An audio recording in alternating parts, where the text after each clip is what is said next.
வணக்கம், இது உங்கள் கற்றல் எழுது. இன்னைக்கு இந்த வீடியோவில் கிராமர் சீரீஸில் ஆர்டிகல்ஸ் தான் நம்ம பார்க்க போகிறோம். ஆர்டிகல்ஸ்னால் என்ன, அது எப்படி குழந்தைங்களுக்கு சொல்லி தரலாம் அப்படின்றத பற்றி நம்ம பார்க்கலாம். ஆர்டிகல்ஸில் 2 டைப்ஸ் ஆஃப் ஆர்டிகல்ஸ் இருக்குது. ஒன்று டெஃபினட் ஆர்டிகல்ஸ், இன்னொன்று இன்டெஃபினட் ஆர்டிகல்ஸ். த அப்படின்றது டெஃபினட் ஆர்டிகல், an இது ரெண்டுமே இன்டெஃபினட் ஆர்டிகல்ஸ். இந்த வீடியோவில் நம்ம இன்டெஃபினட் ஆர்டிகல்ஸ் தான் நம்ம பார்ப்போம்.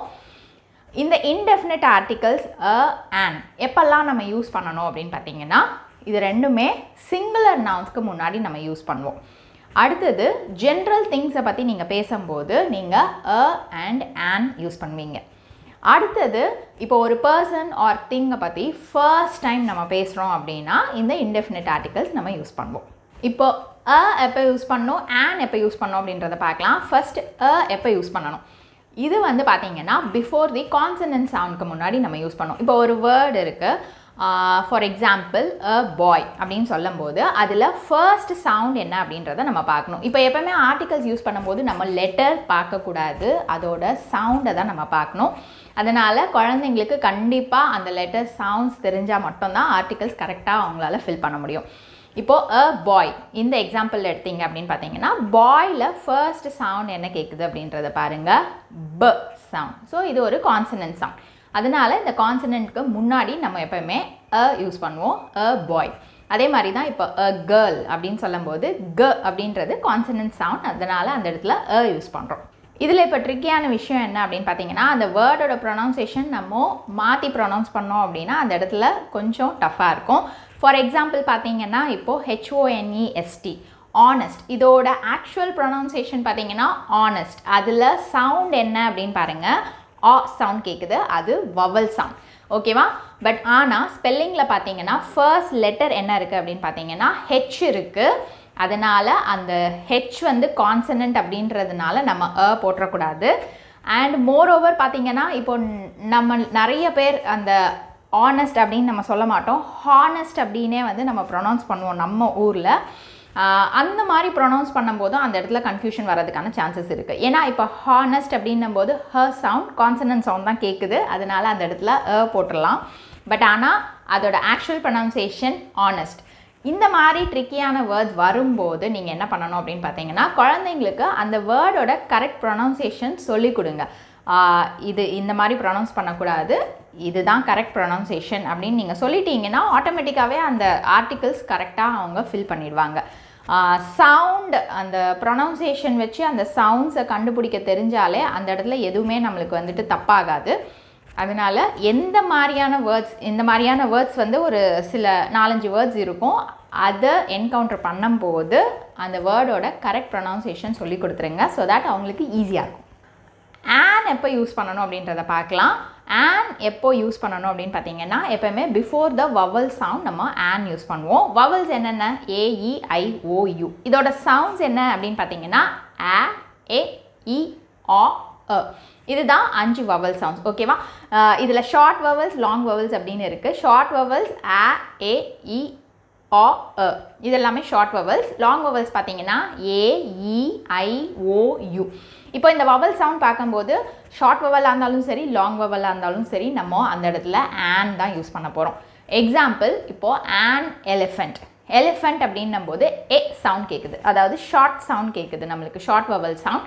அதனால் அந்த இடத்துல ஆன் எலிஃபெண்ட் அப்படின்னு யூஸ் பண்ணுவோம். அடுத்த எக்ஸாம்பிள் பார்த்தீங்கன்னா, இப்போது ஆன் ஐஸ்கிரீம். ஐஸ்கிரீமில் ஐ சவுண்ட் கேட்குது, ஐ அப்படின்றது லாங் வவல் சவுண்ட். அதனால் அந்த இடத்துல நம்ம ஆன் யூஸ் பண்ணுவோம். இப்போ இதுலேயும் ஒரு ட்ரிக்கியான விஷயம் என்ன அப்படின்னு பார்த்தீங்கன்னா, ப்ரொனவுன்சேஷன். சில வேர்ட்ஸ் நம்ம ப்ரொனவுன்ஸ் பண்ணுறது அந்த இடத்துல மிஸ்மேட்ச் ஆச்சு அப்படின்னா அந்த இடத்துல தப்பு வர்றதுக்கான சான்சஸ் இருக்குது. இப்போ ஃபார் எக்ஸாம்பிள் பார்த்தீங்கன்னா, இப்போது 1 ரூபி காயின், இப்போது ONE இருக்கு இல்லையா, இதை வந்து ஆக்சுவல் ப்ரொனவுன்சேஷன் ஒன் அப்படின்னு சொல்லும்போது அதோட ஃபர்ஸ்ட் சவுண்ட் சவுண்ட். அப்படின்றது டபிள்யூவோட சவுண்ட், அது கான்சனன்ட் சவுண்ட். ஓகேவா? அதனால் நம்ம 1 அப்படின்னு சொன்னோம் அப்படின்னா அந்த இடத்துல சவுண்ட் நம்மளுக்கு கேட்குற மாதிரி இருக்கும். பட் ஆனால் ஆக்சுவலாக ஒன் அப்படின்னும் போது சவுண்ட் கேட்குது, கான்சனன்ட் சவுண்ட். அதனால் அந்த இடத்துல நம்ம 1 ரூபி காயின் அப்படின்ற மாதிரி நம்ம போடணும். அடுத்து ஒரு ரொம்ப கன்ஃபியூசிங்கான ஒரே ஒரு விஷயம் என்ன இதில் அப்படின்னு பார்த்தீங்கன்னா, இப்போது யூனிவர்சிட்டி அப்படின்ற மாதிரி வேர்ட் எடுத்துக்கிட்டோம் அப்படின்னா அந்த இடத்துல நம்மளுக்கு யூ சவுண்ட் கேட்குது.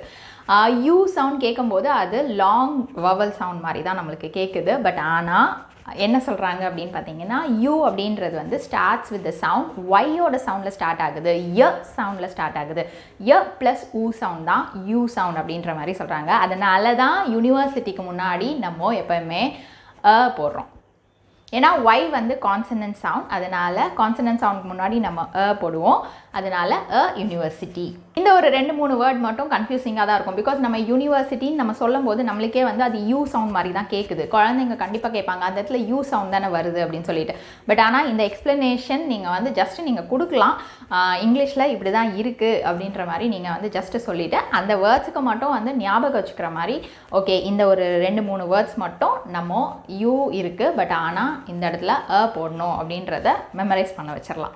ஏன்னா மீதி வேர்ட்ஸ் அது ப்ரொனவுன்சேஷன் நம்ம சொல்லிக் கொடுக்குறோம். பட் இந்த இடத்துல ப்ரொனவுன்சேஷனும் நம்ம சொல்ல முடியாது. யூனிவர்சிட்டின்னு சொல்லும் போது நம்மளுக்கே யூ சவுண்ட் மாதிரி தான் கேட்குது. பட் ஆனால் யூ அப்படின்றது வந்து இட் ஸ்டார்ட்ஸ் வித் ஒய் அப்படின்னு தான் சொல்கிறாங்க. குழந்தைங்களுக்கு ஜஸ்ட் இதை வந்து ஜஸ்ட்டு சின்ன பசங்களாக இருந்தால் புரிஞ்சிக்க முடியாது. பெரிய பசங்களாக இருந்தால் நீங்கள் தாராளமாக இந்த இன்ஃபர்மேஷன் நீங்கள் கொடுங்க. இது இப்படி தான் இருக்குது இங்கிலீஷில் அப்படின்னு சொல்லிவிட்டு ஒரு 2-3 வேர்ட்ஸ் தான் இருக்கும். நிறைய வேர்ட்ஸ் இருக்க போகிறதில்ல. அதனால் அந்த 2-3 வேர்ட்ஸை ஈஸியாக அவங்க ஞாபகம் வச்சுப்பாங்க. ஆர்டிகல்ஸ் ரொம்ப ரொம்ப ஈஸியான கான்செப்ட். இதில் என்ன முக்கியமாக குழந்தைங்களுக்கு தெரியணும் அப்படின்னு பார்த்தீங்கன்னா கண்டிப்பாக அந்த சவுண்ட்ஸ் ஆஃப் த லெட்டர்ஸ் அவங்களுக்கு தெரிஞ்சிருக்கணும். சவுண்ட்ஸ் தெரியலன்னா அவங்க கன்ஃபியூஸ் ஆகிடுவாங்க. சவுண்ட்ஸ் ஆஃப் த லெட்டர்ஸ் தெரிஞ்சதுன்னா கரெக்டாக அந்த இடத்துல போடணுமா ஆன் போடணுமா அப்படின்றத ஃபில் பண்ணிவிடுவாங்க. அங்கங்கே 2-3 எக்ஸப்ஷன்ஸ் இருக்கு இல்லையா, இந்த மாதிரியான வேர்ட்ஸ். இப்போ பெருசாக ஒன்றும் இல்லை, அந்த ப்ரொனவுன்சேஷன் மிஸ்மேட்ச் ஆச்சுன்னா மட்டும்தான் கன்ஃபியூஷன். அதனால் ப்ரொனவுன்சேஷன் நம்ம சொல்லி கொடுத்துட்டோம் அப்படின்னா அங்கே எதுவுமே வந்து கன்ஃபியூஷன் வரப்போகிறதில்ல. இப்போ ஆனில் எடுத்துக்கிட்டிங்கன்னா அந்த யூ சவுண்டில் வர்றது மட்டும்தான் வந்து கொஞ்சம் வந்து ட்ரிக்கியாக இருக்க போது. அதில் அந்த வேர்ட்ஸை மட்டும் எடுத்து இதுக்கு மட்டும் போடணும் அப்படின்றத நம்ம சொல்லி கொடுத்துடலாம். கான்செப்ட் சொல்லி கொடுத்தோன்னே நீங்கள் நிறைய வேர்ட்ஸ் கொடுத்து நீங்கள் அவங்களுக்கு ப்ராக்டிஸ் கொடுக்கலாம். ஃபர்ஸ்ட் வேர்ட்ஸ் நிறைய எடுத்து நம்ம வந்து கொடுக்கலாம். இந்த வேர்ட்ஸ் கொடுத்தது அதுக்கப்புறமா சென்டென்சஸ் பேராகிராஃப் மாதிரி கொடுத்து அவங்கள ஆர்டிகல்ஸ் ஃபில் பண்ண சொல்லலாம். இப்போ சின்ன குழந்தைங்களுக்கு பார்த்தீங்கன்னா ஃபைண்ட் அவுட் த ஆர்டிகல்ஸ் அந்த மாதிரி தான் இருக்கும். பேராகிராஃபில் கொடுத்துட்டு ஆர்டிகல்ஸை எது ஆர்டிகல்ஸ் அப்படின்னு அண்டர்லைன் பண்ணுற மாதிரி இருக்கும். அண்ட் கொஞ்சம் வந்து இப்போது ஒரு அடுத்த லெவல் ஆஃப் இது என்ன பண்ணிட்டிங்கன்னா இந்த இடத்துல எது வரும், வருமா ஆன் வருமா அப்படின்றத நம்ம ஃபில் பண்ண சொல்லலாம். ப்ராக்டிஸ் கொடுக்கறதுக்கு நிறைய நீங்கள் ஒர்க் ஷீட்ஸ் எடுத்துக்கலாம். ஒர்க் ஷீட்ஸ் நம்மளோட கற்றல் எழுது வெப்சைட்டில் அவைலபிளாக இருக்குது. நீங்கள் போய் பார்த்துட்டு நீங்கள் டவுன்லோட் பண்ணிக்கலாம். நிறைய ஒர்க் ஷீட்ஸ் கொடுங்க. ஸோ தட் ஏன்னா கான்செப்ட் நம்ம சொல்லி கொடுத்துட்டு அவங்களுக்கு நிறைய ப்ராக்டிஸ் வேணும். நிறைய வேர்ட்ஸ் அவங்க பார்க்க தான் ஓகே இதுக்கு முன்னாடி இப்படி வரும், இதுக்கு முன்னாடி இந்த மாதிரி வரும். அந்த சவுண்டை அனலைஸ் பண்ணி ஒன்றொன்றுத்தையும் அப்ளை பண்ணி பார்க்கும்போது தான் அவங்களுக்கு எந்த இடத்துல கன்ஃபியூஷன் இருக்குது, எந்த இடத்துல நிறைய பண்ண அந்த கான்செப்டில் அவங்க கிளியர் ஆகிடுவாங்க. இந்த வீடியோ உங்களுக்கு யூஸ்ஃபுல்லாக இருந்திருக்கும்னு நினைக்கிறேன். இந்த வீடியோ பிடிச்சிருந்தா லைக் பண்ணுங்கள், ஷேர் பண்ணுங்கள், சப்ஸ்கிரைப் பண்ணுங்கள், கூடவே பெல் பட்டன் கிளிக் பண்ணுங்கள். ஸோ தட் என்னோட வீடியோஸ் எல்லாம் நீங்கள் மிஸ் பண்ணாமல் பார்க்கலாம். நன்றி, வணக்கம்.